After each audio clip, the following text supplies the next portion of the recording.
Hi mga ka-bakers! Kumusta kayo? Ngayon naman ay gagawa tayo ng choco muffin. Handa na ba kayo?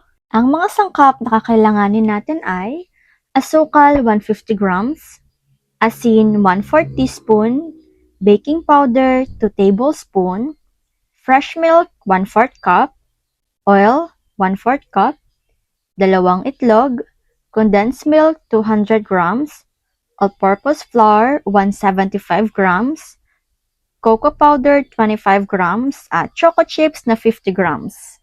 Sa ating mixer ay ilagay na natin ang condensed milk, fresh milk, asin, baking powder, asukal, all-purpose flour, na ilagay ko na nga rin pala yung mantika kanina, cocoa powder, dalawang itlog, at atin na itong haluin ng haluin para naman matunaw ang ating salt na inilagay dito.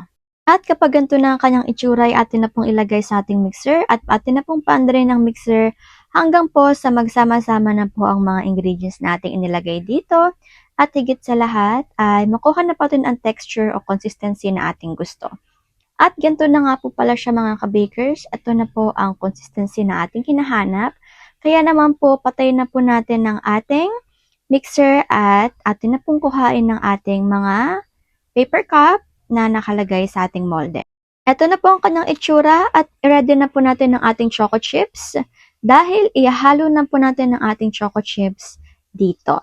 Yan, atin na po siyang ilagay at pagkatapos naman po ay atin na po itong haluin ng haluin. Kibalik kapiranggot lamang po or kaunti lamang po ang ating ilagay. At atin na po siyang ilipat. Yan, kibale 1 scoop lang po ang aming nilalagay dito, pero nakadepende na rin naman po sa inyo kung gaano po kadami ang gusto nyong ilagay. Gawin lang po natin to hanggang po sa maubos na po ito. At ang next step naman po at ang pinaka-last ay maglalagay na po tayo ng choco chips sa ibabaw. Yan. Kapiranggot lamang po or nakadepende po sa inyo kung gaano po karami ang gusto nyong ilagay. At kapag tapos na po siya, ay pwede na po natin itong ilagay sa ating oven. Ang oven temperature sa taas is 220. Sa baba din po ay 220 at ang baking time po natin dito is 15 minutes lang. At after 15 minutes naman po ay luto ng ating choco muffin na napakasarap, napakalambot, napaka-yummy at higit sa lahat, the best talaga to mga ka-bakers. Kaya naman, ano pang hinihintay natin, kundi biyakin na natin ito. At eto na po siya. Tignan niyo naman po kung gaano po kasulit ang loob niya.